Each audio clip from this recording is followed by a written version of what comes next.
Bon, bah, salut à tous. Petite vidéo en été dans le jardin. C'est merveilleux. Il manque plus que les merguez, le barbecue et je sais pas quoi. À votre santé. Oh, putain, je fume en public, je bois en public. C'est honteux. Alors, cette vidéo, elle fait un peu suite à l'affaire Fofana, sur laquelle beaucoup m'attendaient. On attendait que je prenne position et tout. Vous avez vu, je n'ai absolument rien fait, rien dit. J'ai fermé ma grande gueule pour une raison très simple. Il y a quand même eu mort d'homme. Donc ce sont des sujets graves. C'est pas, voilà, on évite de dire des conneries sur ce genre de sujet. Il y a une enquête de police. Il y a un homme qui est mort. Il y a un homme qui est inculpé pour homicide. Je pense que ça mérite de fermer sa gueule et de pas enflammer les choses, prendre des positions marquées alors qu'on n'a pas eu accès au dossier, qu'on ne sait quasiment rien de ce qui s'est passé à part ce qui filtre dans la presse. Et alors ça, c'est un truc très drôle. Je remarque qu'il y a des gens qui parlent. Je pense à un en particulier. Bonjour Franck Renda. Euh, alors, suivant les sujets, quand ils lisent dans la presse, c'est rien que des conneries, c'est la presse mainstream qui nous intoxique, machin et tout, quand ils sont pas d'accord. Et puis alors, quand ça va dans leur sens, alors là, tout ce qu'il y a dans la presse, c'est tip-top, il faut y croire et tout. Je trouve cette position, tantôt d'être parfaitement en accord avec ce que dit la presse et tantôt d'être quasiment complotiste en disant qu'on nous ment, on nous cache tout. Je trouve que c'est une position intellectuellement difficilement tenable. Mais enfin bref, moi globalement, je sais bien que la presse nous dit un peu ce qu'elle veut, que qu'on peut quand même globalement lui faire confiance à condition de recouper les informations, d'aller chercher plusieurs journaux, plusieurs organes de presse, de comparer et de se faire une idée. Enfin bref, j'en reviens à ce que je disais. Dans une affaire aussi grave, j'ai pas envie d'allumer le feu. J'ai bien entendu une idée, vous vous doutez de ce qu'est mon idée, mais je veux pas trop l'exprimer. Bon, parce que voilà, il y a un homme qui est mort, c'est pas un sujet léger. Il y en a un autre qui est inculpé, qui voit quand même sa vie sacrément chamboulée. Et comme je ne sais pas si cet homme est juste un gars qui a fait son travail, ou un salaud, ou un énervé, j'en sais rien. Donc je dis rien. Et puis, on verra bien ce que donneront les enquêtes.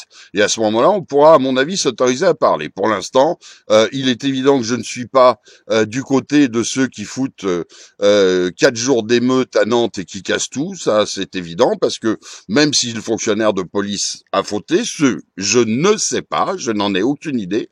Ça ne mérite pas de foutre une ville à feu et à sang pendant 4 jours. Ça ne fera pas revenir le jeune homme. Et ça donne une extrêmement mauvaise image de ces communautés. Il faut, voilà, le jeune homme qui est mort était noir, il faut quand même oser poser les mots, il était noir, 80% des gens qui ont défilé dans cette marche blanche étaient noirs. Bon, voilà, je suis désolé, on peut prendre les choses dans tous les sens, à moins là aussi qu'on ait trafiqué les images, etc. On a eu quand même des défilés, une marche blanche extrêmement, pour prendre un mot à la mode, de nos amis des indigènes de la République, racisés. Voilà, je trouve ça très dommage parce que ça donne pas une très bonne image. Bref, en tout cas, moi, la chose la plus importante que je vais dire dans cette vidéo, c'est que ça m'a fait penser à faire un appel aux forces de police. Vous me direz, qui suis-je pour m'adresser aux forces de police? Je suis bien d'accord, c'est peut-être un peu vain, moi, le petit bat de daf, de m'adresser aux flics, mais enfin, quand même, il y en a pas mal qui me suivent. Ils savent que je les aime bien, que je les défends le plus possible, que quand il y a des manifs, je les relais. Enfin, peu de gens peuvent m'accuser d'être à cab, et les poulets qui me suivent savent que je suis plutôt de leur côté. Et ben, pour une fois, les poulets, je vais vous dire, vous m'emmerdez. Voilà, clairement, vous m'emmerdez. Je vous adore, ou enfin je vous adore, faut pas exagérer, mais je vous aime bien, j'ai beaucoup de respect pour votre métier, je sais que vous êtes utile, vous êtes important, vous faites un métier difficile, extrêmement difficile, vous n'êtes pas soutenu par votre hiérarchie, mal soutenu par le gouvernement, lâché par la justice, et pas soutenu par la population, ou par une grande partie de la population. Tout ça fait que votre métier est extrêmement difficile. Et là, j'ai envie de vous dire, vous me cassez un peu les couilles. Parce que, bien entendu, je ne me mettrai pas du côté des gens qui disent, parce que ça, je trouve ça ridicule aussi, mais on soutiendra la police quand elle nous soutiendra dans les manifestations ou quand elle se retournera contre le gouvernement, etc. Le boulot des flics n'est pas de se retourner contre le gouvernement. Ce qui fait la légitimité de la police, c'est justement qu'elle elle est aux ordres d'un gouvernement quand même. On peut dire ce qu'on veut, mais légitimement élu. A priori, on n'est quand même pas en situation de dictature en France, même si évidemment, il y a commentateurs qui vont tout de suite me dire Macron a été élu que par 20% de la population. Peu importe, il a été élu par ceux qui se sont déplacés et qui ont voté. Hein. Voilà, ça s'appelle le suffrage universel, c'est comme ça. Dieu sait que je suis pas macroniste, mais le mec, il est légitime. Point barre. Donc, le boulot de la police, et c'est ce qui fait que qu'on n'a pas des... Merde, ça y est, j'ai oublié le mot. Ah bah voilà, je suis beau, en plein milieu de la vidéo, j'ai un trou. Vous savez, quand les flics font des bandes secrètes pour aller abattre les truands dans les rues sombres, il y avait beaucoup ça en Argentine, en Amérique du Sud et tout ça, des commandos de la mort, voilà.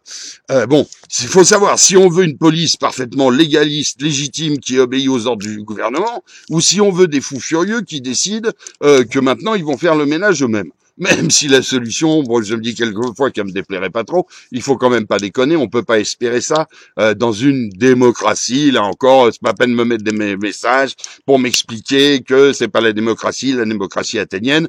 J'ai regardé voilà, j'ai encore un trou. Enfin, le gars qui en parle autre soir, autant que vous, je suis au courant, merci. Me faites pas la leçon, s'il vous plaît, je suis parfaitement au courant. Bref, donc les flics, pourquoi je vous demande évidemment pas de vous mettre en grève, de débrayer, de vous mettre contre le gouvernement, tout simplement parce que vous êtes aussi des ouvriers, vous avez des familles à faire vivre, des crédits à payer, et que c'est bien facile, nous, le cul dans notre fauteuil, de dire aux flics, arrêtez de bosser, retournez-vous contre le gouvernement, faites la révolution pour nous. Quand le peuple aura les couilles de se bouger vraiment le cul, les flics suivront. Seulement dans toutes les révolutions de l'histoire, on sait très bien que les forces de police ou d'armée, quelles qu'elles aient été, ont suivi le peuple quand le peuple était majoritaire, quand la voix de la rue était majoritaire. Tant que ça n'est pas le cas, les flics ne prennent pas le risque de se rebeller. Voilà, donc faut pas espérer, et puis c'est normal que les flics, ils attendent leur salaire, leur solde à la fin du mois, comme tout le monde. Donc aller leur demander de se rebeller, c'est ridicule. Rebellons-nous d'abord, soyons dans la rue, et le jour où on sera majoritaire dans la rue, je suis persuadé que les forces de police nous suivront. Par contre, les flics, moi après ce qui est arrivé à votre collègue et à d'autres, je ne comprends pas, mais vraiment, que sans vous mettre en grève, vous ne décidiez pas, puisque à chaque fois que quelqu'un se rebelle contre votre autorité, vous avez maintenant 25 couillons qui filment, les films partout sur Internet pour dire que vous êtes des enculés parce que vous êtes mis à 4 pour attraper un gars qui se rebelle. Je l'ai déjà expliqué dans une vidéo, c'est la seule façon de l'attraper. On peut pas l'attraper tout seul sans lui faire de mal. Donc arrêtez les poulets, c'est simple, la population en veut pas, le gouvernement vous persécute dès qu'il y a une soi-disant bavure, la justice vous tombe dessus. Eh ben cool les mecs, bonjour monsieur police nationale, vos papiers s'il vous plaît. Oh si vous enculez de ta mère, très bien monsieur, bonne journée, au revoir. C'est tout. Les gens se rebellent, vous n'avez pas le droit de les taper, vous n'avez pas le droit de leur cogner dessus. Dès que vous vous foutez en rogne, ça vous retombe sur la gueule. Eh ben, vous cassez pas les couilles. Contrôle routier.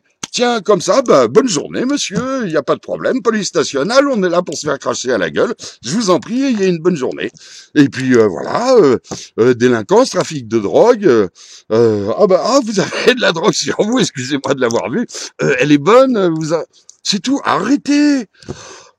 Et puis, quand ça sera bien la merde, quand ça aura bien explosé, quand les Franck Renda, qui gueulent contre la police en permanence, se seront fait agresser, ou que leurs femmes ou que leurs gosses se seront fait agresser, et que vous serez arrivé en disant, oh là là, vraiment, ils sont méchants, ces racailloux. Excusez-nous, monsieur Fontrenda, nous ne pouvons pas intervenir, vous comprenez, avec votre amour de la non-violence et tout, nous ne pouvons pas nous prendre le risque de taper ces trublions. Ah oui, ils sont en train de violer votre fille. Ah oui, ça c'est vraiment pas bien.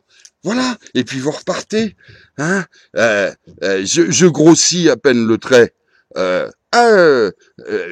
on est dans un monde d'enculés, et ben laissez monter la mayonnaise, laissez-les bien foutre la merde. Et puis là, peut-être qu'un jour les Français vont comprendre, et qu'au lieu de vous taper sur la gueule et de vous chier dans les bottes en permanence, quand vous arriverez, au lieu de vous filmer comme des bœufs pour voir s'il y aurait pas une gifle qui partirait, et ben ils vous applaudiront.